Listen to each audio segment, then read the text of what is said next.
Montpellier, ils vont pouvoir bénéficier de la gratuité le week-end, le samedi et le dimanche. Et je pense que c'est aussi une mesure qui va concerner leur pouvoir d'achat.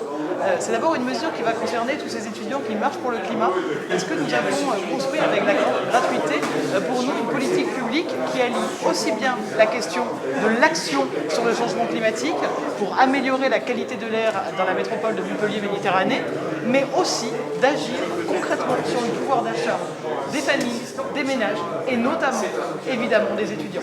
On connaît aussi, et on l'a vu plus particulièrement pendant la crise sanitaire, des difficultés financières qui touchent certains des étudiants.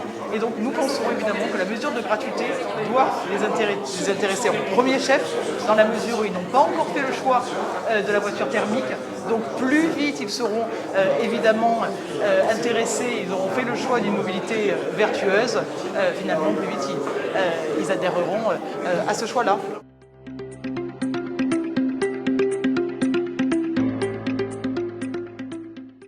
Nous pensons que l'attractivité de Montpellier, la gratuité, sera finalement un élément supplémentaire. C'est-à-dire que lorsque l'étudiant va hésiter entre Nice, Marseille, Aix-Marseille, Toulouse, Montpellier, la gratuité, et donc du coup la baisse finalement de son arrivée et de son budget d'étudiant dans la ville, lui permettra de faire le choix de la ville de Montpellier, parce qu'il y aura la gratuité, parce que la question du transport en commun, c'est évidemment un poste important dans le budget d'un étudiant, et qu'il faut aussi comprendre que cet étudiant qui va arriver à Montpellier, évidemment la gratuité c'est un levier, c'est évidemment une incitation à prendre le transport en commun, mais il pourra aussi dans un très court terme, participer au dispositif de location-accession avec option d'achat pour les vélos électriques.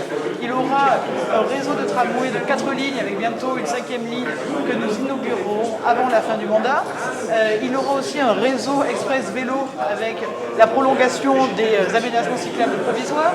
Il aura aussi une ville beaucoup plus apaisée avec la généralisation des villes 30.